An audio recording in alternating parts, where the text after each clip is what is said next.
على عباده الذين اصطفى أما بعد أعوذ بالله من الشيطان الرجيم بسم الله الرحمن الرحيم إنا عرضنا الأمانة على السماوات والأرض والجبال فأبين أن يحملنها وأشفقن منها وحملها الإنسان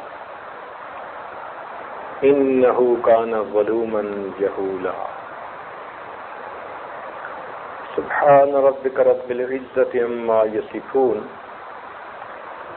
وسلام على المرسلين والحمد لله رب العالمين اللهم صل على سيدنا محمد وعلى آل سيدنا محمد وبارك وسلم اللهم صل على سيدنا محمد وعلى آل سيدنا محمد وبارك وسلم اللهم صل على سيدنا محمد وعلى آل سيدنا محمد وبارك وسلم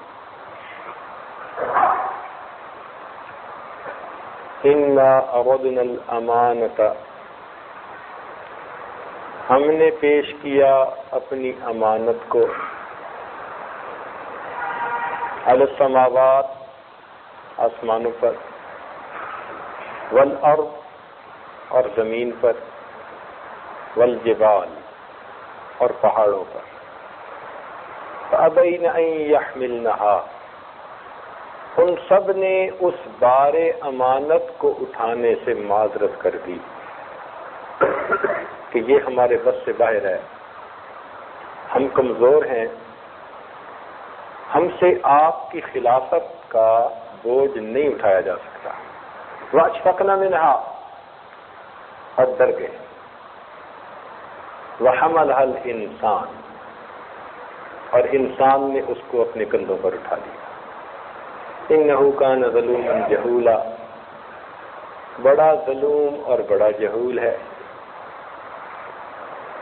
یہ ظلوم اور جہول مبالغے کی صیغے ہیں، ظالم سے اور جاہل سے، یعنی ظالموں میں سے بڑا ظالم کوئی ہو تو ظلوم کہتے ہیں، جاہلوں میں بڑا جاہل جہول کہتے ہیں، مبالغے کا صیغہ۔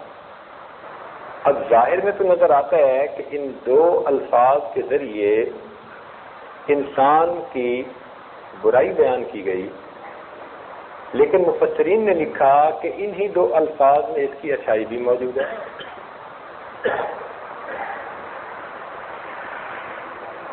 انہی دو الفاظ میں اس کی اچھائی بھی موجود ہے۔ وہ اس لیے کہ اگر کسی جگہ تاریکی ہو تو اس جگہ روشنی بھی آ سکتی ہے۔ اگر کوئی ظالم ہے تو وہ عادل بھی بن سکتا ہے، کوئی جاہل ہے وہ عالم بھی بن سکتا ہے۔ کبھی کسی نے بکرے کو یا گدھے گھوڑے کو تو جاہل نہیں نہ کہا، کیوں نہیں کہتے؟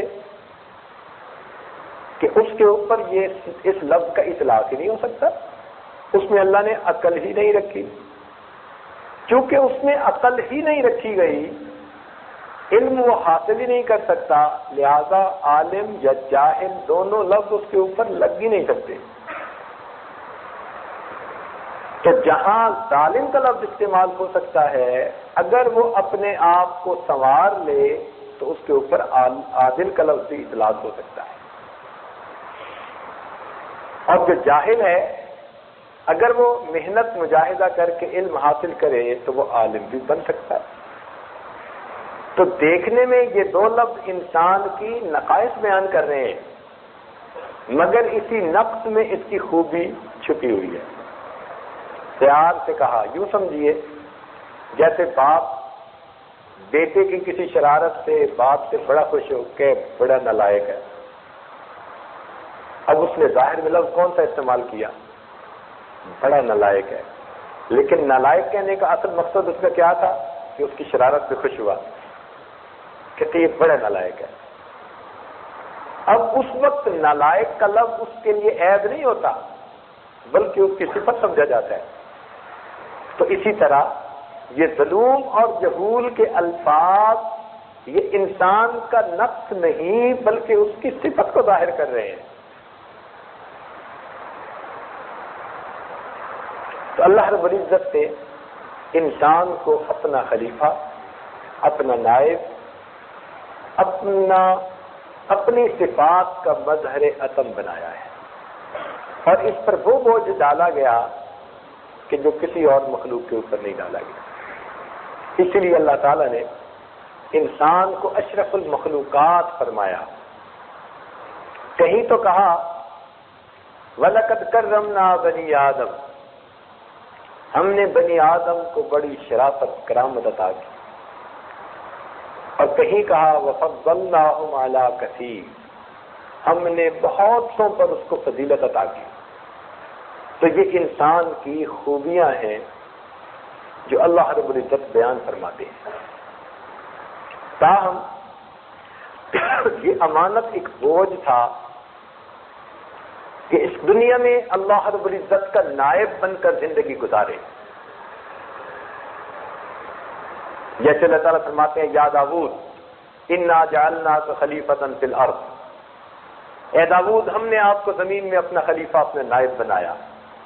سبحان اللہ، یہ کتنی شان ہے اس بندے کی، عظمت ہے اس کے لیے، اعزاز ہے اس کے لیے کہ اللہ رب العزت فرماتے ہیں ہم نے تمہیں زمین میں اپنا نائب اور خلیفہ بنایا. سبحان اللہ، یہ اللہ رب العزت کا کرم اور احسان ہے. تو اس کے اوپر بوجھ ڈالا گیا،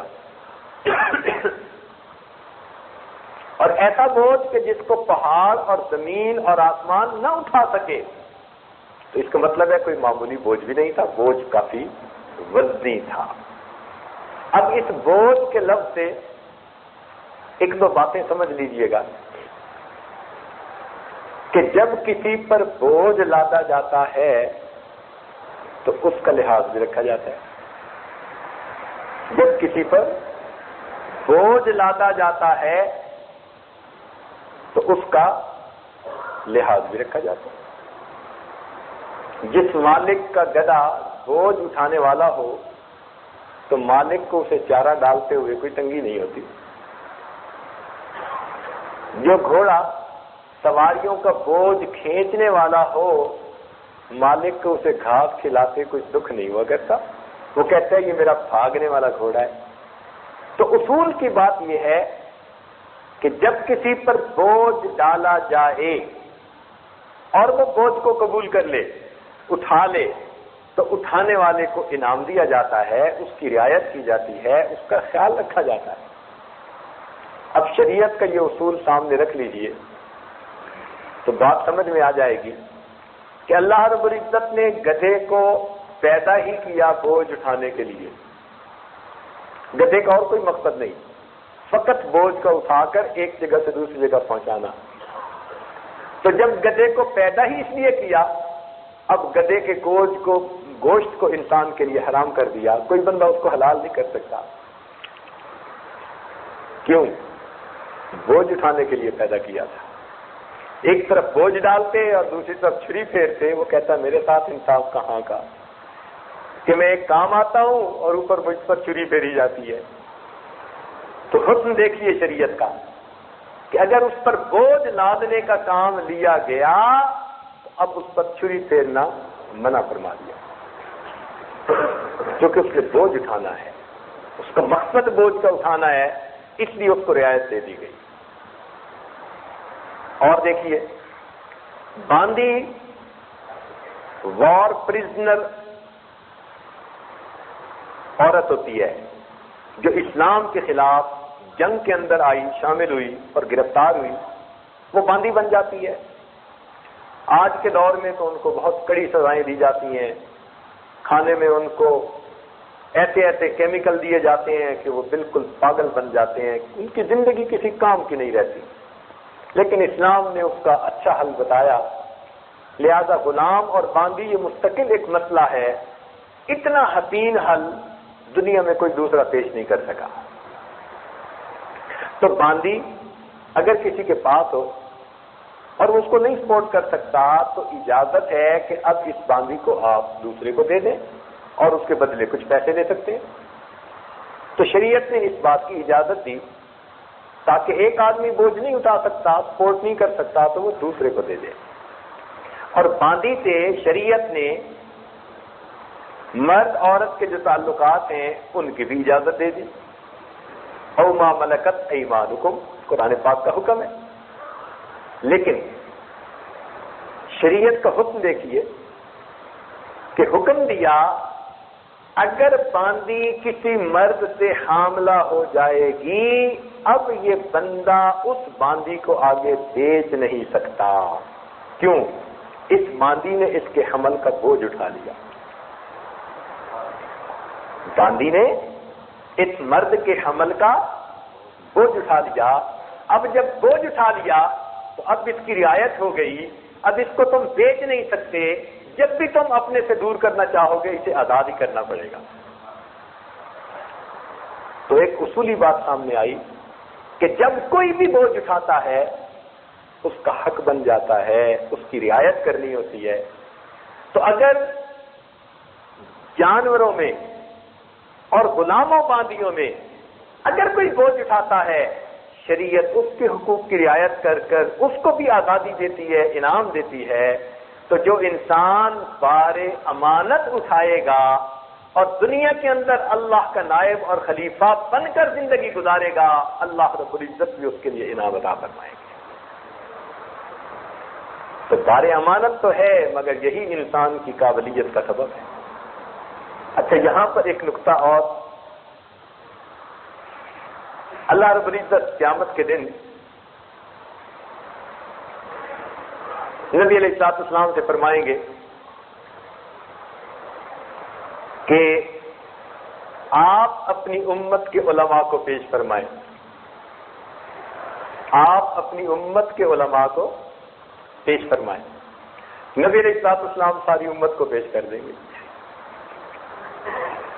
ساری امت کو جس نے بھی کلمہ پڑھا ساری امت کو پیش کر دیں گے. اللہ تعالیٰ پوچھیں گے کہ میرے محبوب اعلان تو تھا کہ علماء کو پیش کیجیے اور آپ نے سارے کلمہ گو جتنے بھی تھے سب کو آپ نے کہا کہ یہ علماء ہیں. نبی علیہ السلام فرمائیں گے اللہ یہ فیصلہ تو آپ نے قرآن میں پہلے ہی کر دیا. میرے محبوب کہاں پر؟ اے اللہ آپ نے خود ارشاد فرمایا شہد اللہ انہ لا الہ الا ہو. اللہ تعالیٰ اس بات پر گواہی دیتا ہے کہ اس کے سوا کوئی معبود نہیں. والملائکہ اور ملائکہ بھی گواہی دیتے ہیں. وَأُولُو الْعِلْمِ اور علم والے بھی گواہی دیتے ہیں. معلوم ہوا جس نے لا الہ الا اللہ پڑھ لیا آپ نے قرآن میں اس کو اولو العلم کہا اس لیے ہر کلمہ گو کو عالم کا رتبہ عطا فرما دیا جائے. سبحان اللہ. سفارش تو شروع ہوگی اس امتیوں کے لیے جن کو کلمہ بھی نہیں آتا ہوگا فقط دل میں ایمان ہوگا. ہم نے یورپ امریکہ میں ایسے لوگ دیکھے کہ دل سے ہی مومن ہیں کہتے ہیں مسلمان ہیں مگر ان کو کلمہ پورا پڑھنا نہیں آتا. رشیا میں جانا ہوا 70 سال کمیونزم کی وجہ سے وہاں کتنے لوگ ایسے جو خود مانتے ہیں کہ مسلمان ہیں مگر ان کو کلمہ پڑھنا صحیح نہیں آتا. جو دل میں ایمان رکھتے ہوں گے لیکن کلمہ بھی صحیح طور پر نہیں پڑھ پاتے ہوں گے محبوب کی شفاعت تو ان کے لیے شروع ہوگی. اس لیے ایک صاحب کو خواب میں نبی علیہ السلام کی زیارت ہوئی تو یہ رونے لگے. پوچھا کیوں روتے ہو؟ اے اللہ کے محبوب اپنے ایمان کی حفاظت کے لیے روتا ہوں آپ میری شفاعت فرمائیے گا. بڑے اولیاء میں سے تھے. نبی علیہ السلام نے فرمایا کہ تم اللہ تعالیٰ کو کریم جانتے ہو نا؟ ان کا جی بالکل اللہ تعالیٰ بڑے کریم ہے. فرمانے لگے کریم اس ہستی کو کہتے ہیں کہ جو ایک نعمت کے بعد پھر اس نعمت کو واپس نہیں لیا کرتی. تو جب تم نے اللہ کو کریم مانا تو اگر اس نے تمہیں ایمان دیا ہے تو تم تسلی رکھو وہ تمہیں ایمان سے محروم نہیں فرمائے گا. اب تو میری شفاعت تو گناہگاروں کے لیے رہنے دو. جو اصل بات کہنی تھی یہ تو درمیان میں بات آ گئی. اصل بات کہنی تھی کہ جب یہ بخشے جائیں گے اور ایسے لوگ ہوں گے کہ ان کا عمل بس واجبی سا ہوگا، پورے شریعت کا پتہ ہی نہیں ہوگا ان کو، اپنی طرف سے نمازیں پڑھ لیتے ہوں گے مگر ان کی نمازیں بھی سادی سی ہوں گی، علم نہیں ہوگا ان کے پاس. اللہ تعالیٰ کے محبوب ان کے لیے شفاعت کریں گے اور ان کی شفاعت کرتے کرتے اللہ تعالیٰ ان کو بھی جنت عطا فرما دیں گے. پھر ایک موقع آئے گا، اللہ رب العزت کو خود پیار آئے گا، اللہ تعالیٰ کو خود پیار آئے گا. جیسے دکاندار سودا دینے لگتا ہے نا تو جتنا تولنا ہو وہ تول کے پھر اوپر سے ڈال دیتا ہے کیونکہ سخاوت ہوتی ہے اس میں. تو اللہ تعالیٰ کو خود پیار آئے گا. اللہ تعالیٰ فرمائیں گے میرے محبوب، اس وقت دوسرے انبیاء کی امتیں بھی کھڑی دیکھ رہی ہیں، آپ کی امت کا ابھی کچھ حساب باقی ہے. ان کو جتنے درجے دیے ابھی ان کو درجے اس سے بھی اوپر کے ملنے چاہیے. نبی علیہ السلام بھی پوچھیں گے اے اللہ آپ کی رحمت سے یہ درجے اور ملے تو اس سے اچھی کیا بات. تو پوچھیں گے کہ اللہ وہ درجے کیسے ملنے ہیں. اللہ تعالیٰ فرمائیں گے کہ میرے محبوب شریعت کا یہ حکم ہے، مثال سمجھ لیں کہ اگر میں کسی سے طے کر لوں کہ بھائی 1 من بوجھ اپنی گاڑی میں مجھے فلاں جگہ پہنچاؤ، 100 میں آپ کو ریال دوں گا، لیکن بوجھ من کی بجائے 1.5 من ہو جائے تو جو اوپر کا بوجھ ہوگا اس کا ضمان دینا پڑے گا. بات سمجھ میں آتی ہے نا؟ ایڈیشنل بوجھ ہے نا، ایڈیشنل بوجھ ہو گیا نا کہ بھئی طے تو 1 من ہوا تھا اور آپ نے 1.5 من رکھ دیا. اب جو اوپر کا پلس بوجھ ہے بھئی اس کے ایکسٹرا پیسے دیجئے، اس کو ضمان کہتے ہیں، زیادہ دینا. تو جب نبی علیہ السلام پوچھیں گے اللہ میری امت کو اور رتبے کیسے ملنے ہیں، اللہ تعالیٰ فرمائیں گے میرے محبوب ہم نے تو آپ پر نمازوں میں فقط فرض کا بوجھ رکھا تھا، ہم نے تو آپ پر نمازوں میں فقط فرض کا بوجھ رکھا تھا، آپ نے سنتیں بھی اس میں شامل کر لی، نوافل بھی اس میں شامل فرما دیے اور آپ کی وجہ سے آپ کی امت نے سنت اور نوافل بھی ادا کر دیے. یہ بوجھ ہماری طرف سے نہیں تھا، یہ ایڈڈ بوجھ رکھا گیا، اس کا ضمان میرے ذمہ ہے، میں پروردگار آج اس کا بھی آپ کی امت کو اجر عطا فرماتا ہوں. پھر اللہ رب العزت ان سنتوں اور نفلوں کو بہانہ بنا کر اپنے محبوب کی امت کو بہتر بھی عطا فرمائیں گے کہ دوسرے انبیاء بھی اس پر حیران ہو جائیں.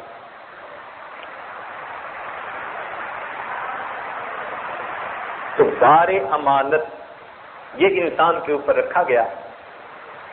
اب ہمیں چاہیے کہ ہم انسان بن کر زندگی گزاریں. کئی مرتبہ انسان شکل کا انسان، اندر کا حیوان، حیوانوں سے بھی بدتر، بہت بگڑ جاتا ہے یہ بندہ. اس لیے درندوں نے انسانیت کو اتنا نقصان نہیں پہنچایا جتنا بگڑے ہوئے انسانوں نے انسانیت کو نقصان پہنچایا ہے. جنگل کے جانوروں نے اتنے انسانوں کو قتل نہیں کیا جتنا بگڑے ہوئے انسانوں نے اپنے ہاتھوں سے دوسروں کو قتل کیا ہے. تو معلوم ہوا انسان جب بگڑتا ہے تو درندوں اور جانوروں سے بھی بدتر بن جاتا ہے. 3 گناہ ایسے ہیں کہ جن کے بارے میں فرمایا کہ یہ سب گناہوں کا ماخذ بن جاتے ہیں. اگر ان 3 گناہوں سے بندہ بچ جائے تو باقی سب اس کی تفصیلات ہیں. ایک گناہ ہے شہوت، ایک ہے غضب، غصہ اور ایک ہے تکبر. 3 گناہ، ایک ہے شہوت، دوسرا غصہ اور تیسرا تکبر. یہ 3 گناہ بنیادی گناہ ہیں. اسی لیے خانقاہ میں جب کوئی بندہ آتا ہے تو شیخ کی نظر اس کی شخصیت پر ہوتی ہے کہ بنیادی اس میں گناہ کون سا ہے، اور اس کی ایک نظر ججمنٹ کر لیتی ہے کہ اس میں بنیادی اس کی پرسنالٹی میں یہ چیز ہے. اب باقی تفصیلات ہوتی ہے، وہ بتائے نہ بتائے ان کو پہلے سے ہی اس فریم کا پتہ چل جاتا ہے. یہ کوئی علم غیب نہیں ہوتا، یہ فراست ہوتی ہے. اتقوا فراست المؤمن فإنه ينظر بنور اللہ. مومن کی فراست سے ڈرو، اللہ کے نور سے دیکھتا ہے. اس کی مثال یوں سمجھ لیجیے کہ ہم سب جا رہے ہوں، کچھ اور لوگ بھی ساتھ شامل ہوں، تو ہماری نظر میں تو الحمدللہ بھائی سب نیک اچھے اور پاک ہیں. لیکن اگر کوئی پولیس والا ہوگا نا تو وہ ان میں سے ایک آدمی پہ نظر رکھ لے گا، کہے گا یہ ٹھیک نہیں ہے، اور واقعی اس بندے کی چال بتائے گی کہ وہ بندہ ٹھیک نہیں، وہ کرمنل ہے.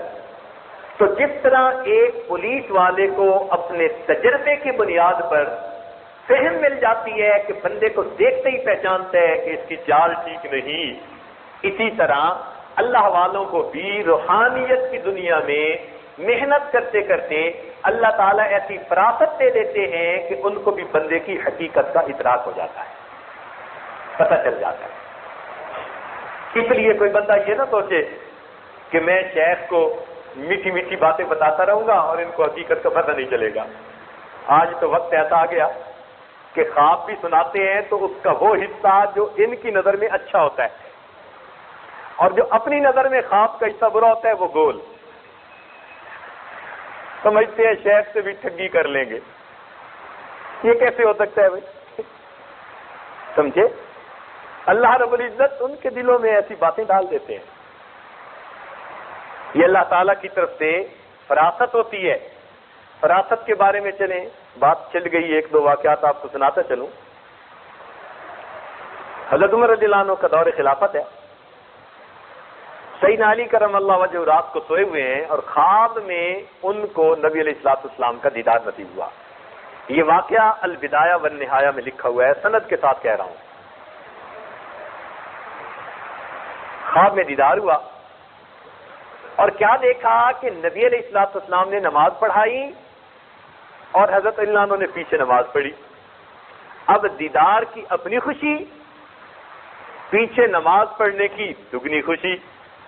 نماز پڑھ کر اللہ کے محبوب مصلی پر مقتدیوں کی طرف منہ کر کے بیٹھ گئے. اتنے میں ایک عورت آئی پردہ نشین، اور اس نے ایک تھال نبی علیہ السلام کو کھجوروں سے بھرا ہوا تحفے کے طور پر پیش کیا.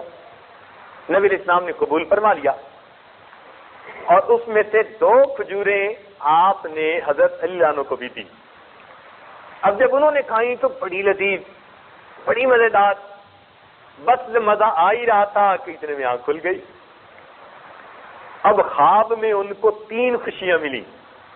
نبی علیہ السلام کا دیدار نصیب ہوا، آپ کے پیچھے نماز کی سعادت نصیب ہوئی، اور آپ کے ہاتھوں سے وہ کھجوریں لے کر کھانے کا شرف نصیب ہوا.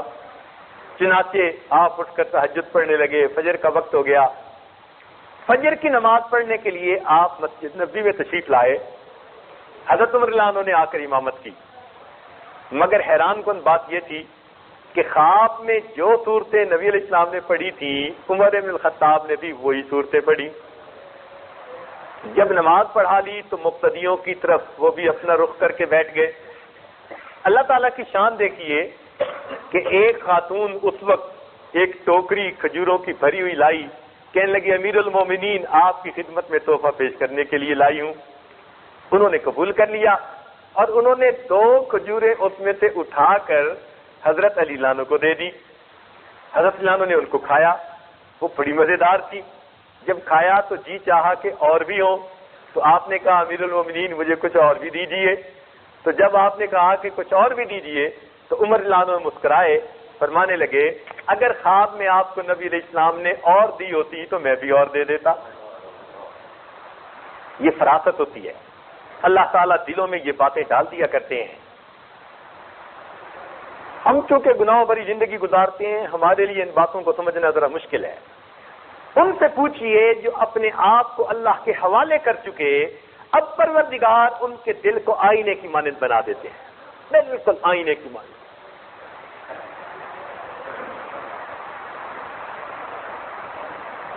تو بہرحال یہ ایک فراست ہے جو اللہ رب العزت عطا فرما دیتے ہیں. تو شیخ کے پاس جب سالک آتا ہے تو شیخ پہلی نظر ڈال کر یہ دیکھتا ہے کہ اس بندے کے اندر 3 بنیادی گناہوں میں سے کون سا گناہ ہے. اس میں شہوت ہے، اس میں غضب ہے، یا اس میں تکبر ہے. کبھی ایک ہوتا ہے، کبھی 2 ہوتے ہیں، کبھی 3 ہوتے ہیں. کچھ ایسے خوش نصیب ہوتے ہیں جو تینوں سے جان چھڑا کے آتے ہیں. یہ اپنا تیل بتی ٹھیک کر کے آتے ہیں. اب شیخ کا کام بس ان کو آگ دکھانا، بھڑکانا اور امانت دے کر ان کو واپس بھیجنا ہوتا ہے. ایسے بھی خوش نصیب ہوتے ہیں. تاہم سارے گناہوں کی بنیاد 3 گناہ ہیں. سب سے پہلا گناہ شہوت. دیکھیے شہوت کا لفظ عام طور پر سمجھا جاتا ہے کہ مرد اور عورت کے درمیان کے جو تعلقات ہیں اس کو شہوت کہتے ہیں. نہیں، مشائخ صوفیاء کی نظر میں اس لفظ کے معنی بڑے وسیع ہیں. شہوت کا لفظ اشتہا سے نکلا، اور اشتہا کہتے ہیں کسی چیز کی طلب اور چاہت کو. وہ کسی چیز کی بھی ہو سکتی ہے. مثال کے طور پر ایک آدمی کو مال کی بہت چاہت طلب ہے تو اس کے اندر اس کی شہوت ہوگی. ایک آدمی کو بننے سنورنے کی بڑی چاہت ہے ہر وقت تو اس کے اندر لباس کی شہوت ہوگی. کچھ لوگوں کو کھانے پینے کی بڑی طلب رہتی ہے. وہ چٹورے ہوتے ہیں نا کھانے پینے کے، ہر وقت ان کو ہوتا ہے کہ اچھی سی اچھی چیز بنا کے کھائیں. ان کے اندر کھانے کی شہوت، بچوں کے اندر کھیلنے کی شہوت. تو شہوت کا لفظ عام ہے، صرف ایک کام پہ اس کا اطلاق نہیں، اشتہا کے لیے اس کا لفظ استعمال ہوتا ہے. عام طور پر مردوں کے اندر عورتوں کی اشتہا غالب ہوتی ہے. اور یہ پکی بات جو ہے ذہن میں رکھ لینا کہ مرد ہمیشہ اپورچونسٹ ہوتے ہیں، موقع پرست ہوتے ہیں. نیک سے نیک بندے کو بھی عورت کے معاملے میں گناہ کا موقع مل جائے گا تو وہ بھی پھسل جائے گا. اس لیے اپنے آپ کو بچانا یہ ہماری ذمہ داری ہے. اپنے آپ کو بچانا ہماری ذمہ داری ہے. ہر بندہ اپنے عزت و ناموس کی خود حفاظت کرے. کوئی ایسا موقع نہ ہو کہ جہاں عورت بھلے دین کا مسئلہ پوچھنے کے لیے آئے تو مرد کے ساتھ کہیں خلوت میں مت بیٹھے. رابعہ بصریہ کیوں نہ ہو، ادھر سے حسن بصری کیوں نہ ہو، اور قرآن کا درس کیوں نہ دے رہے ہوں، اگر تنہائی ہوگی شیطان ان کے درمیان بھی کچھ نہ کچھ پیدا کر دے گا. اس لیے یہ بات بالکل کلیئرلی سمجھ لیجیے. شریعت نے جو پردے کا حکم دیا، ذالک اطہر لقلوبکم وقلوبہن. سبحان اللہ، قرآن کا انداز دیکھیے. اللہ تعالیٰ فرماتے ہیں کہ تمہیں جو یہ پردے کا حکم دیا کہ اے نبی علیہ السلام کی بیویوں، یہ ان کے دلوں کی طہارت کے لیے بھی اچھا ہے اور تمہارے دلوں کی پاکیزگی کے لیے بھی اچھا ہے. تو جو عورتیں کہتی ہیں جی آنکھ کا پردہ ہوتا ہے، وہ ایسے ہی ان کی آنکھوں پہ پردہ آیا ہوا ہوتا ہے. تو شریعت نے جو پردے کا حکم دیا تو اس کے پیچھے کوئی حقیقت موجود ہے. مرد ہمیشہ عورت کے معاملے میں اپورچونسٹ ہوتا ہے، لیکن عورت ایسی نہیں ہوتی. یہ بھی ذہن میں رکھیے گا، ہر عورت ہمیشہ ایسی نہیں ہوتی، بلکہ عورتوں میں اکثریت ایسی ہوتی ہے جنہوں نے اپنی زندگی میں فقط اپنے خامد کو شہوت کی نظر سے دیکھا ہوتا ہے اور کسی مرد پر ان کی نظر ہی نہیں اٹھی ہوتی. اکثر ایسی عورتیں ہوتی ہیں، 5 انگلیاں برابر نہیں ہوتی. یہ کلمہ گو پردہ دار عورتیں الحمدللہ اللہ نے ان کی فطرت میں حیا رکھی ہوتی ہے. حتیٰ کہ کسی رشتہ دار سے بات کرتے ہوئے عورت مسکرائے گی بھی تو اس کا مطلب یہ نہیں ہوگا کہ وہ گناہ چاہتی ہے. یہ غلط فہمی نہ رہے کسی کے ذہن میں. تو مرد عورت کے معاملے میں ہمیشہ اپورچونسٹ. اس اس لیے ہمارے اکابرین نے اتنا اس بارے میں احتیاط کی کہ حضرت عمر لانو دروازے کے اوپر بیٹھے ہیں، دوست ملنے کے لیے آئے، انہوں نے کہا امیر المومنین کافی دیر سے دروازے پر بیٹھے ہیں، اندر کیوں نہیں جاتے؟ فرمانے لگے اہلیہ کسی کام گئی ہوئی ہے، گھر میں جوان العمر بیٹی ہے، میں مناسب نہیں سمجھتا کہ اکیلی بیٹی کے ساتھ میں گھر میں موجود رہوں۔ ہمارے اکابرین میں اس میں اس حد تک احتیاط کی۔ مرد کی نظر عورت کے معاملے میں ہمیشہ مطلب والی۔ اگر کوئی کہے گا جی ہم پہ اثر نہیں ہوتا، پکا جھوٹا، پکا جھوٹا، بالکل۔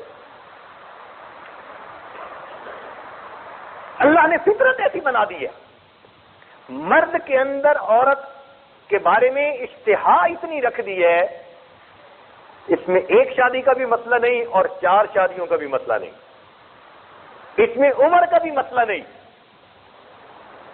20 سال کا جوان ہو یا 90 سال کا بوڑھا ہو، اگر محنت نہیں کی آنکھ میلی رہے گی، محنت کرے گا تو 20 سال کے بچے کو بھی اللہ تعالیٰ پاک دامنی عطا کر دیں گے، اور اگر محنت نہیں کرے گا تو 90 سال کی عمر میں بھی نگاہ میلی رہے گی۔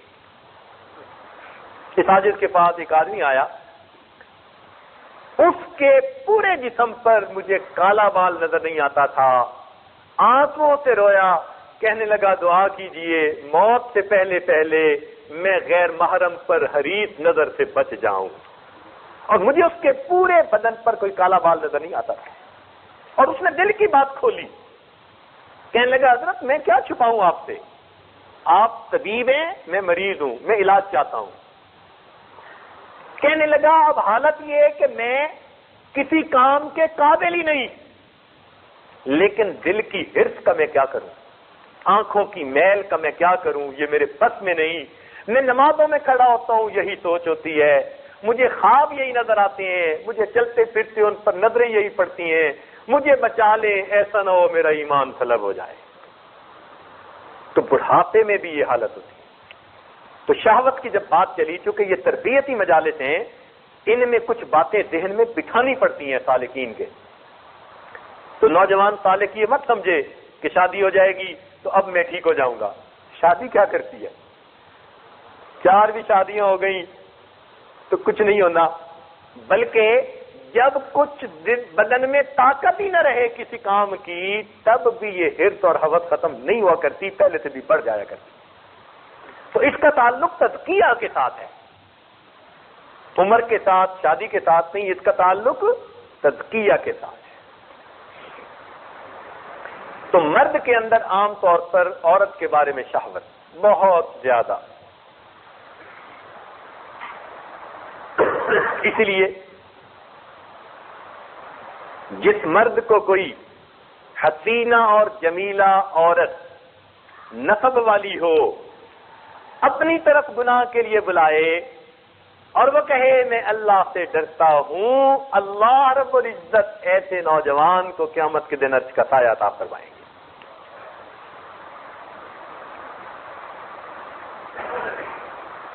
تو ایک بات تو یہ، اور دوسری بات یہ ذہن میں رکھیے کہ عورت کے اندر مرد کی اشتہا نہیں ہوتی، بلکہ عورت کے اندر فطرت میں اللہ تعالیٰ نے زیب و زینت کی اشتہا رکھی ہوتی ہے،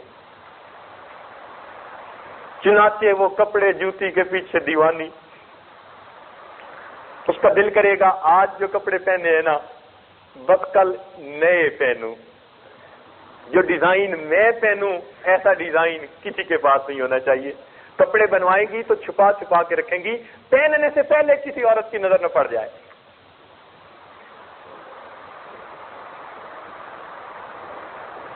تو جس طرح مردوں کے اندر عورت کی شہوت بہت زیادہ ہے، عورت کے اندر نمائش کی شہوت بہت زیادہ ہے، لہذا نمائش اس میں ہر وقت ہوگی۔ آپ اس کے سامنے ذرا کسی کے بارے میں کہہ دیں کہ فلاں عورت بڑی اچھی ہے، ضرور کیڑے نکالے گی، کیوں؟ وہ چاہتی ہے میری تعریف کی جائے۔ اس لیے جس عورت کی جھوٹی سچی کوئی تعریف کرتا رہے، وہ عورت اس آدمی کو ہمیشہ اپنا اچھا اور اپنا محسن سمجھے گی۔ اور یہاں ایک نقطہ سمجھ لیجئے کہ خاوند کو چاہیے ہمیشہ اپنی بیوی کی تعریف کرتا رہے. یہ اصول سمجھ لیں. اگر آپ تعریفیں نہیں کرتے تو سمجھ لیں کہ آپ کی بیوی کبھی بھی شیطان کے ہتھے چڑھ سکتی ہے. یہ مشائخ کی لکھی ہوئی بات ہے.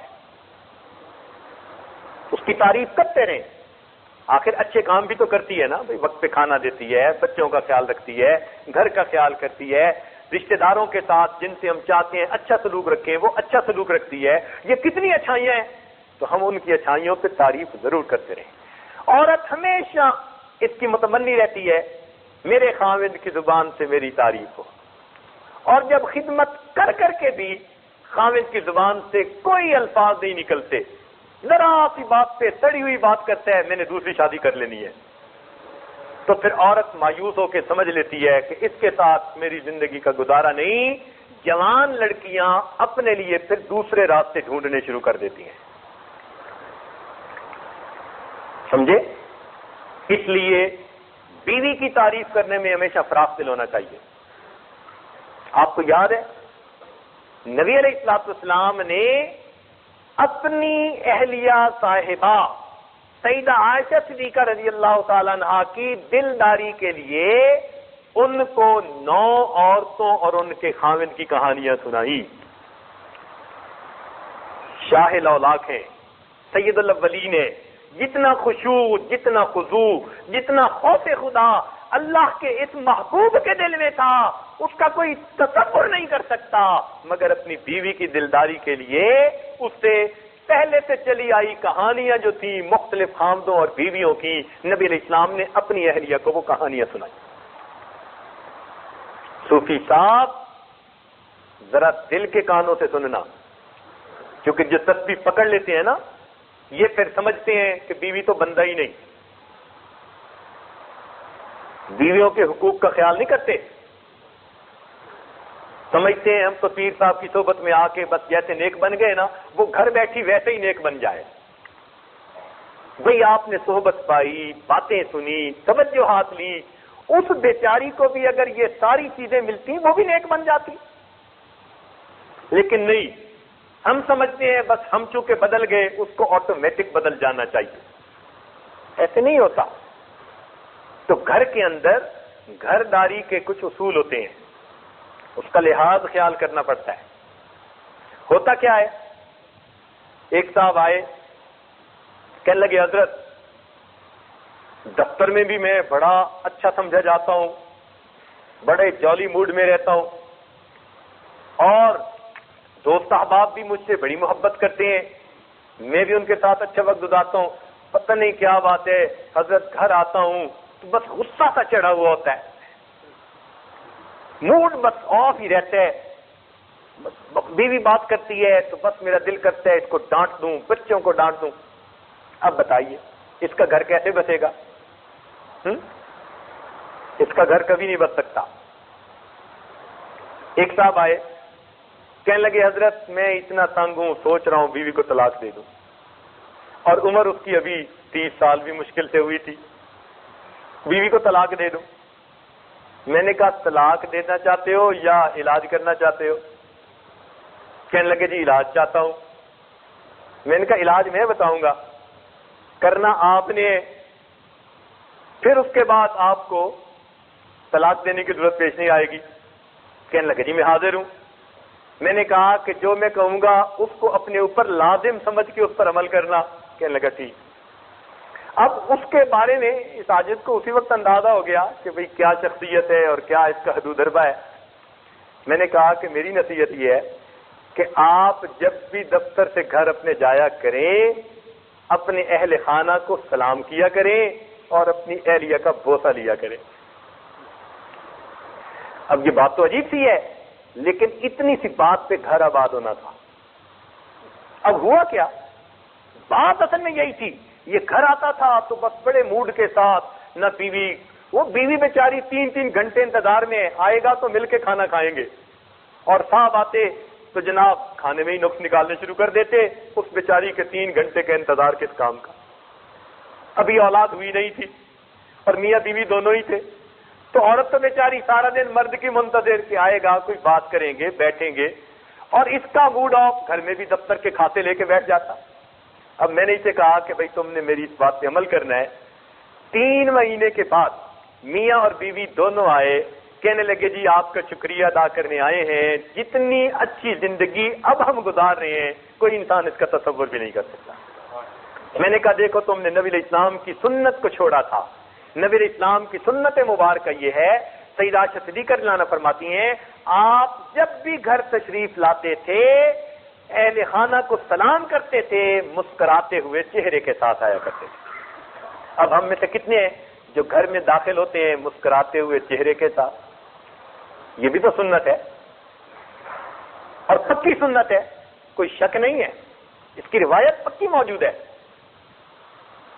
تو چونکہ ہم نبی علیہ السلام کی سنتوں کو چھوڑ بیٹھتے ہیں تو کہیں نہ کہیں پھر اس کی جو ہے گھر کے اندر پریشانیاں بن جاتی ہیں۔ تو اس لیے خاوند کو چاہیے کہ گھر آئے تو نبی علیہ السلام کی سنت یہ ہے اہل خانہ کو سلام کہے اور مسکراتے ہوئے چہرے کے ساتھ گھر میں داخل ہو، گویا اپنی بیوی بچوں کے ساتھ اچھا سلوک کرے۔ ایک حدیث سن کر پھر بات آگے چلتی ہے، سنیے اور ذرا دل کے کانوں سے سنیے کہ نبی علیہ الصلوۃ والسلام کی یہ حدیث مبارک ہے، فرمایا جب کوئی خاوند اپنی بیوی کو دیکھ کر مسکراتا ہے اور بیوی اپنے خاوند کو دیکھ کر مسکراتی ہے، اللہ تعالیٰ ان دونوں کو دیکھ کر مسکراتے ہیں۔ اور گندگی، فحاشی، برائی کا علاج یہی ہے، گھر میں محبت و پیار سے رہیں۔ جب آپ گھر میں جتنا محبت و پیار سے رہیں گے نا، غیر محرم سے آپ کی نظر اتنی ہٹتی چلی جائے گی۔ یہ غیر محرم پر نظر اس لیے پڑ رہی ہوتی ہے کہ گھر میں وہ محبت نہیں دیتے جو دینی چاہیے، حرص بھری نگاہیں پڑتی پھر رہی ہوتی ہیں۔ اللہ رب العزت اس بات کو پسند کرتے ہیں۔ خیر، ازدواجی زندگی کے بارے میں تو ابھی عنوان ہے نہیں۔ ایک مرتبہ شکاگو میں ایک ساجد نے نکاح پڑھایا اور پھر ازدواجی زندگی کے اوپر کچھ انگلش میں بیان کیا۔ اس کا نتیجہ یہ نکلا کہ 3-4 بوڑھے بوڑھے سفید بالوں والے آئے، کہنے لگے حضرت عمر گزر گئی، ہمیں تو شریعت کے یہ مسائل کبھی کسی نے سمجھائے ہی نہیں تھے، آج آپ کے کہنے پر سمجھ آئے، ہمیں اجازت ہے ہم اب نئے سرے سے شادی کر لیں۔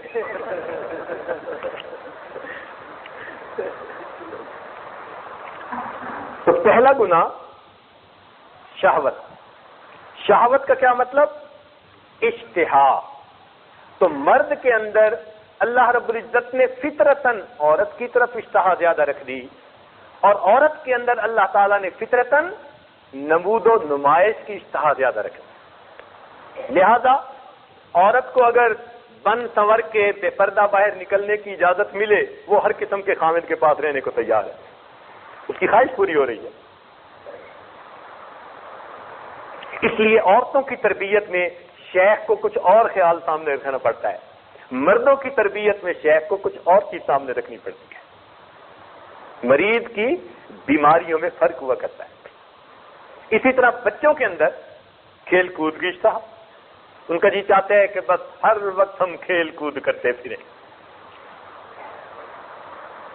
تو شہوت کا ایک لفظ بنیاد ہے، اور اس کے پیچھے پھر انسان میں حرص بھی آ جاتی ہے، اور انسان میں دوسروں کے حقوق کو غصب کرنا، عزتوں پہ ڈاکے ڈالنا، برے کام کرنا، یہ سب چیزیں پھر اس کی آگے تفصیلات بنتی چلی جاتی ہیں۔ بنیاد کیا ہوتی ہے؟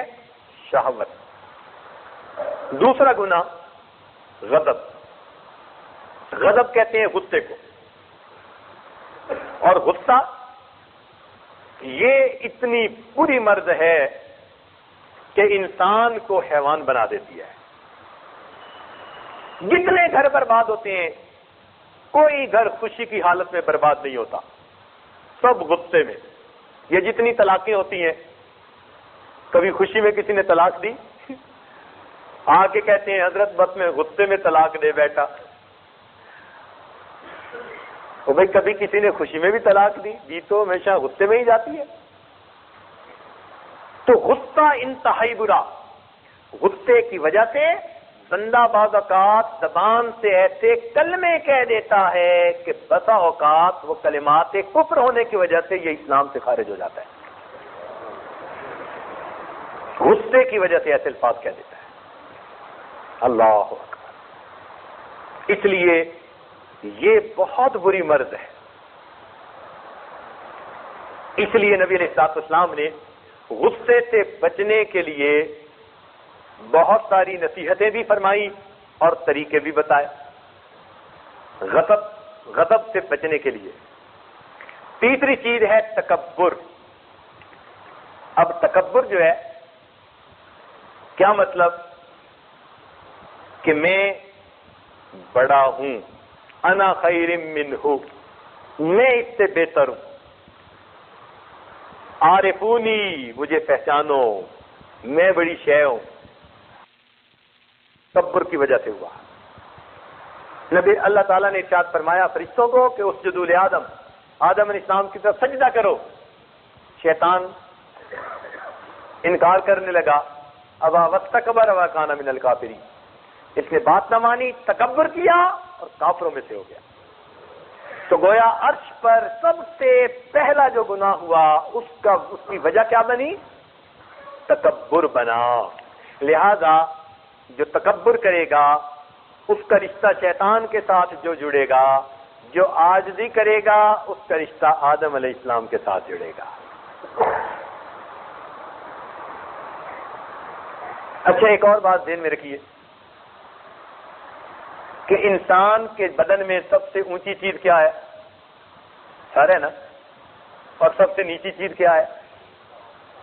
تو جب بندے سے کوئی غلطی ہو, گناہ ہو, جرم ہو تو لوگ جوتے اس کے سر پہ مارتے ہیں, کہتے ہیں نا اس کے سر پہ جوتے مارو. تو جب جوتے مارنے کا وقت آیا تو جوتے کہاں لگے؟ سر پر. اور جب عزت ملتی ہے, کوئی اس سے معافی مانگنے آتا ہے تو کس کو پکڑتا ہے؟ کسی نے معافی مانگنے کے لیے سر کو پکڑا اور کسی نے پاؤں پہ جوتے مارے. جوتے کہاں پڑتے ہیں؟ اونچا بنتا تھا. اور عزت ملی تو پکڑا کس کو؟ کہ سب اسے نیچے درجے کا سمجھتے تھے. معلوم ہوا کہ متکبر جو ہوتا ہے اس کو سزا ملا کرتی ہے, جو متواضع ہوا کرتا ہے اس کو عزتیں ملا کرتی ہیں. تو ہم تکبر اپنے اندر سے نکالیں. دیکھیں پہلے زمانے میں یہ جو روئی دھننے کی ہوتی تھی نا مشینیں, اس میں بکری کی نا یہ جو آنتیں تھیں لمبی آنت, اس کو خشک کر کے لگاتے تھے اور اس سے روئی دھنتے تھے, اور جب چلاتے تھے نا تو اس میں سے تو تو کی آواز آتی تھی. تو ہمارے ایک شیخ فرمایا کرتے تھے کہ دیکھو بکری ہر وقت میں کہتی تھی, اب اس کی آواز ایسی تھی کہ گویا کہنا چاہتی ہے میں. تو اللہ تعالیٰ کو اس کی میں ناپسند آئی, تو میں اچھا تیری میں کا علاج کرتا ہوں, چلاؤ اس پہ چھری ذرا. اب بکری کو حلال کروا دیا, پھر اس کی گوشت کی بوٹیاں کروائیں, ہڈیاں توڑوائیں, گوشت کو تو آگ پہ بھون کے کھلا دیا, ہڈیوں کو کتوں کے آگے ڈلوا دیا, اور باقی اس کی آنتیں رہ گئیں, ان آنتوں کو بھی دھوپ میں خشک کروا کے پھر مشین کے اندر لگوا دیا. اب جب اس کو ہلایا تو میں کی جگہ تو اور تو کی آوازیں نکلنے لگ گئی. تو اس لیے جو بندہ میں کرے گا پھر تو کہلوانے کے لیے اللہ اس پروسیس سے اس کو بھی گزاریں گے. تو بہتر نہیں کہ ہم پہلے ہی تو کہہ دیں, میں کو ختم کر دیں. تو اس لیے سب سے پہلا گناہ جو آسمانوں پر ہوا اس کی وجہ کیا بنی؟ تکبر بنا. اور دوسرا گناہ جنت میں ہوا, حضرت آدم علیہ السلام سے بھول ہوئی اور اس کی وجہ حرص بنی, شہوت بنی, اشتہا کہتے ہیں کسی چیز کی خواہش کا زیادہ ہونا, تو شہوت اس کی وجہ بنی, یا حرص دوسرے لفظوں میں کہہ دیجئے, یہ اس کی وجہ بنی. اب دل چاہتا تھا کہ اللہ کے اور قریب ہو جاؤں. شیطان مردود نے قسم کھا کے کہہ دیا, وقاسمہما, قرآن کہتے ہیں کہ اس نے دونوں کے سامنے قسم کھائی کہ تم اسے کھاؤ گے تو پھر کیا ہوگا, تمہیں ہمیشہ جنت میں رہنا مل جائے گا, اللہ کا قرب مل جائے گا. تو اس پر اما حوا جو تھیں ان کا دل موم ہو گیا, نرم پڑ گئیں, پگھل گئیں, کہنے لگیں اس کو کھا لینے میں جو ہے وہ کوئی رکاوٹ نہیں ہونی چاہیے. تو پھر خیال آیا کہ بھائی یہ تو منع کیا تھا تو شیطان نے دل میں ڈالا وہ تو اس درخت سے منع کیا تھا جس کے پاس اس وقت آپ لوگ تھے، یعنی تخصیص دین میں ڈال دی، تعمیم نہیں تھی کہ بھئی سارے ایسے درختوں کے پھل سے منع کر دیا، نہیں، وہ تو اس درخت سے منع کیا، آپ اس درخت سے تو نہیں کھا رہے، آپ تو اس درخت سے کھا رہے۔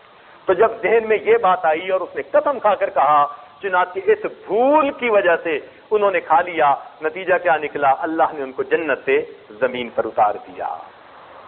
اسی لیے فنسی، حضرت آدم علیہ السلام کے بارے میں اللہ تعالیٰ فرماتے ہیں کہ نسی آدم سے بھول ہو گئی، وَلَمْ نَجِدْ لَهُ عَزْمًا، قرآن گواہی دیتا ہے ہم نے اس کے اندر عزم اور ارادہ نہیں پایا تھا کہ کوئی اپنے دل کے عزم اور ارادے سے وہ کھا رہے ہوں کہ نافرمانی سمجھ کے نافرمانی کرے ہو، نہیں، یہ ارادہ نہیں تھا، بھول ہو گئی تھی کہ وہ سمجھے تھے کہ ہمیں تو اس سے منع کر دیا، ہم اس سے کھا لیں تو اس میں تو کوئی رکاوٹ نہیں ہے، تو یہ بھول ہو گئی تھی۔ یہ بھول کا سبب کیا بنا؟ حرص بنی، اشتہا بنی، اس کو شہوت بھی آپ کہہ سکتے ہیں۔ تو سب سے پہلا گناہ ہوا اور اس کی وجہ کیا بنا؟ تکبر بنا۔ اور دوسرا گناہ جنت میں ہوا، اور کس وجہ سے ہوا؟ اشتہا کی وجہ سے ہوا۔ اور تیسرا گناہ زمین پر ہوا سب سے پہلا، اور وہ غضب کی وجہ سے ہوا۔ کس کی وجہ سے ہوا؟ غضب کی وجہ سے۔ حابیل کے رشتے میں جو لڑکی تھی خوبصورت تھی، اور قابیل چاہتا تھا کہ میرے پاس آئے، اب اس کو حسد بھی تھا اور غصہ بھی تھا۔ اس غضب اور غصے کے اندر کہنے لگا کہ میں تمہیں قتل کر دوں گا۔ حابیل نے کہا آپ قتل بھی کر دیں گے، ما انا، میں اپنے ہاتھ تیری طرف نہیں پھیلاؤں گا، یعنی میں تیرے ساتھ یہ کام نہیں کروں گا۔ چنانچہ نتیجہ کیا نکلا؟ غصے میں، غضب میں آ کر اس نے اپنے بھائی کو قتل کر دیا، اور یہ زمین کے اوپر سب سے پہلا گناہ ہوا۔ تو بنیادی گناہ 3 نکلے۔ سب سے پہلا کون سا؟ تکبر۔ یہ کہاں پر ہوا؟ عرش پر ہوا، شیطان نے کیا، اللہ نے دربار سے ہمیشہ کے لیے دھتکار دیا۔ دوسرا گناہ کہاں ہوا؟ جنت میں ہوا۔ وجہ کیا بنی؟ اشتہا بنی، جنت سے زمین پر بھیج دیا۔ اور تیسرا گناہ کہاں ہوا؟ زمین پر ہوا، اور اس کی وجہ کیا بنی؟ غضب بنا۔ یہ 3 بنیادی گناہ ہیں، اور مشائخ ان تینوں پر نظر رکھتے ہیں۔ ان کے پیچھے پھر حرص اور حسد اور عجب اور پتہ نہیں کہ خود کیا کیا وہ بیماریاں، وہ ان کی تفاصیل بنتی چلی جاتی ہیں، ان کی تفاصیل بنتی چلی جاتی ہیں۔ چنانچہ شہوت سے انسان اپنی جان پہ ظلم کرتا ہے، یہ نقطے کی بات یاد رکھنا۔ شہوت کے ذریعے انسان اپنی جان پہ ظلم کرتا ہے، غضب کے ذریعے انسان دوسروں کی جان پر ظلم کرتا ہے، اور تکبر کی وجہ سے انسان شرک اور کفر کا مرتکب ہوتا ہے۔ شہوت کی وجہ سے انسان اپنی جان پہ ظلم کرتا ہے، غضب کی وجہ سے انسان دوسروں پر ظلم کرتا ہے، اور تکبر کی وجہ سے انسان شرک اور کفر کا مرتکب ہوتا ہے۔ لہذا شہوت کی وجہ سے انسان میں بخل اور حرص پیدا ہوتی ہے، غضب کی وجہ سے خود بینی پیدا ہوتی ہے، خود پسندی پیدا ہوتی ہے، اور تکبر کی وجہ سے اس میں بدعات پیدا ہو جاتی ہیں کہ جو بات کر دی چاہے وہ دین میں بدعت ہے، اب پیچھے نہیں ہٹنا، سمجھانے والے لاکھ سمجھائیں ہم نے نہیں ہٹنا۔ اس لیے بدعات میں انسان چلا جاتا ہے، دین کی حدود سے باہر نکل جاتا ہے۔ لہذا اصولی بات یاد رکھیں کہ جس میں شہوت ہوگی، اگر یہ بندہ اللہ تعالیٰ سے معافی مانگ لے گا، اللہ تعالیٰ اس کے گناہوں کو معاف فرما دیں گے۔ جس بندے میں غضب ہوگا، اگر جس نے جن پر ظلم کیا ان سے معافی مانگ لے گا تو یہ گناہ معاف فرما دیا جائے گا، لیکن تکبر کی وجہ سے جو گناہ ہوگا اللہ نے ان کے لیے معافی ہرگز نہیں کی۔ اس لیے شرک جو ہے فرمایا ان اللہ لا یغفر ان یشرک بہ ویغفر ما دون ذلک لمن یشاء، ہر گناہ کو چاہیں گے معاف کر دیں گے مگر شرک کو کبھی معاف نہیں کریں گے، ہر گناہگار کو معاف کر کے جنت بھیجیں گے۔ فرمایا لا يدخل الجنہ من کان فی قلبہ مثقال ذرۃ من کبر، جس کے اندر ذرہ کے برابر بھی تکبر ہوگا اس کو جنت میں ہرگز داخلہ نصیب نہیں ہوگا۔ تو شہوت کے ذریعے انسان اپنی جان پہ ظلم کرتا ہے، غضب کی وجہ سے انسان دوسروں پر ظلم کرتا ہے، تکبر کی وجہ سے انسان شرک و کفر کا مرتکب ہوتا ہے، لہذا شہوت کو گناہ خود معافی مانگے گا اللہ معاف فرما دیں گے، غضب کے گناہ حقوق والوں سے معافی مانگے گا اللہ معاف فرما دیں گے، مگر تکبر کے گناہ معافی مانگنے پر بھی معاف نہیں ہوں گے۔ یہ ایسا بڑا گناہ ہے، کفر اور شرک کا ارتکاب انسان کر لیتا ہے، پھر اللہ تعالیٰ کے ہاں اس کی معافی نہیں، سوائے اس کے کہ موت سے پہلے پہلے یہ اس تکبر سے معافی مانگ کر اپنے اندر عاجزی پیدا کر لے۔ اللہ نے موت تک دروازہ کھلا رکھا، موت کے بعد اس بندے کے لیے کوئی معافی نہیں ہے۔ اس لیے ان تین بنیادی گناہوں سے ہمیں بچنے کی ضرورت ہے۔ اب حسد اور حرص اور وہ چیزیں ذیلی چیزیں ہیں، انشاءاللہ ان عنوانات پہ بات ہوتی رہے گی، چونکہ حسد آج کل بہت زیادہ بڑھتا جا رہا ہے، توبہ توبہ۔ اس لیے اس عنوان پر بھی انشاءاللہ کسی محفل میں بات کریں گے۔ یہ اتنا برا گناہ ہے کہ کسی آدمی نے ایک کہانی بنائی ہوئی ہے، مجھے تو وہ کہانی جھوٹی لگتی ہے لیکن بات سمجھانے کے لیے بڑی عجیب ہے جھوٹی لیکن بات سمجھانے کے لیے وہ بڑی عجیب ہے۔ تو کہانی بنانے والے نے یوں بنائی کہ ایک آدمی نیکی کرنے کے لیے غار میں پہنچ گیا، بڑی عبادت، لا الہ الا اللہ، سبحان اللہ، اللہ اللہ، بہت عرصہ اس نے مجاہدہ کیا، حتیٰ کہ ایک وقت آیا کہ اس کو اللہ تعالیٰ کی طرف سے اشارہ ملا کہ تم جو دعا مانگو گے تمہاری دعا قبول ہو جائے گی۔ چنانچہ سے دعا مانگی، اللہ بس مجھے روز پکا ہوا کھانا مل جائے جیسے من و سلوہ ملا تھا بنی اسرائیل کو، تو اے اللہ ہمیں بھی اسی طرح مائدہ مل جائے، انزل علینا مائدۃ من السماء۔ تو اس لیے میں آپ کی یاد میں لگا رہوں گا۔ دعا قبول ہو گئی، چنانچہ اس کو کھانا ملنا شروع ہو گیا۔ اب یہ گھر آ گیا غار کو چھوڑ کر، اب گھر میں کھانا آ جاتا، یہ بھی کھاتا، باقی بھی کھاتے، سب نیکی کرتے، حتیٰ کہ کچھ عرصے میں یہ تو بڑے خوشحال گھرانے والے لوگ بن گئے اور بڑے نیک بن گئے، لوگوں میں ان کی شہرت بھی، چرچا بھی، عزت بھی۔ اب ان کا ایک رشتہ دار تھا، وہ بیچارہ حسد کا مارا، وہ بیچارہ حسد کا مارا۔ اب اس کے اندر مروڑ اٹھے، ان کو عزتیں کیوں ملی، خوشی کیوں ملی، سکھ سکون کیوں ملا۔ اب اس نے سوچا کہ راز تو معلوم کرے نا، چنانچہ وہ بڑا محبت والا بن کے آیا اور ذرا کچھ دن اس نے پیار محبت کی باتیں کی اور میں قربان اور میں قربان، اور اس نے پوچھ لیا کہ بھائی آپ لوگ اتنی عزتوں بھری خوشی کی زندگی گزارتے ہیں، ہمیں بھی کوئی طریقہ بتا دو، آخر جیسے ہیں آپ ہی کے ہیں، آپ ہی ہیں، آپ کر کر کے وہ خدا کے بندے نے اس کو بتا دیا کہ میرے ساتھ تو یہ ہوا۔ چنانچہ اگلے دن اس نے بھی گھر سے چھٹی لی اور یہ بھی کہنے چلا کہ میں بھی جا رہا ہوں، یہ بھی وہیں غار میں پہنچ گیا۔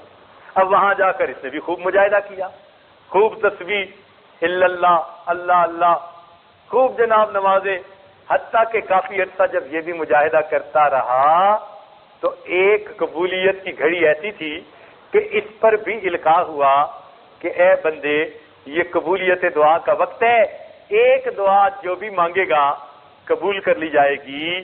تو اس نے ہاتھ اٹھائے، کہنے لگا اے اللہ وہ جو فلاں رشتہ دار کو ملتا ہے وہ بند ہو جائے۔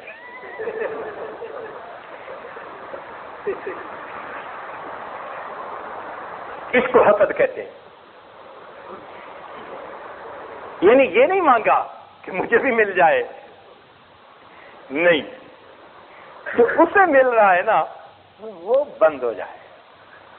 اللہ رب العزت ہمیں حسد سے محفوظ فرما دے۔ چونکہ وقت کافی ہو چکا، آج اس بات کو یہیں پر چھوڑتے ہیں، انشاءاللہ یہیں سے آگے پھر لے چلیں گے۔ تھوڑی دیر کے لیے مراقبہ کر لیجئے، آنکھوں کو بند کر لیجئے، سر کو جھکا لیجئے، دنیا اور جو کچھ دنیا میں ہے اس سے ہٹ کٹ کے اللہ تعالیٰ کی یاد میں ڈوب جائیے. اللہ کو اپنا بنا لو، اللہ کو اپنا بنا لو، اللہ کو اپنا بنا لو.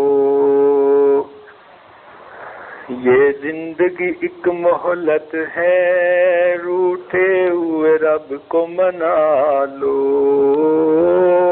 اللہ کو اپنا بنا لو. اب سب رشتوں کو چھوڑو، اللہ سے رشتہ جوڑو. اب سب رشتوں کو چھوڑو، اللہ سے رشتہ جوڑو.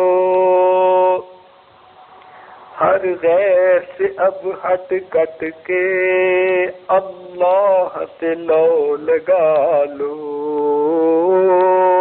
اللہ کو اپنا بنا لو. اللہ کو اپنا بنا لو، اللہ کو اپنا بنا لو، اللہ کو اپنا بنا لو. اللہ سے غفلت کیسی، اللہ سے دوری کیسی. اللہ سے غفلت کیسی، اللہ سے دوری کیسی. اب سب وردوں کو چھوڑو، اللہ کو ورد بنا لو، اللہ کو اپنا بنا لو. اللہ کو دل میں بسا لو، اللہ کو دل میں بسا لو، اللہ سے لو لگا لو. لا الہ الا اللہ محمد رسول اللہ. سبحان ربی العلی الوهاب. اللهم صل على سيدنا محمد وعلى آل سيدنا محمد وبارك وسلم. ربنا ظلمنا انفسنا وان لم تغفر لنا وترحمنا لنكونن من الخاسرين. رب کریم ہمارے گناہوں کو معاف فرما، ہماری خطاؤں سے درگزر فرما. اے مالک ہماری اصلاح فرما، صحیح معنوں میں ہمیں انسان بنا. اے اللہ ہمیں صحیح معنوں میں انسان بنا. اے اللہ ہمیں انسانیت والی زندگی نصیب فرما. رب کریم برے اخلاق ہم سے دور فرما، اخلاق حمیدہ نصیب فرما. اے مالک ہمیں اپنی محبت والی زندگی نصیب فرما. رب کریم ہماری نگاہوں کو پاک فرما، ہمارے دلوں کو صاف فرما، ہمارے سینوں کو اپنی محبت سے لبریز فرما.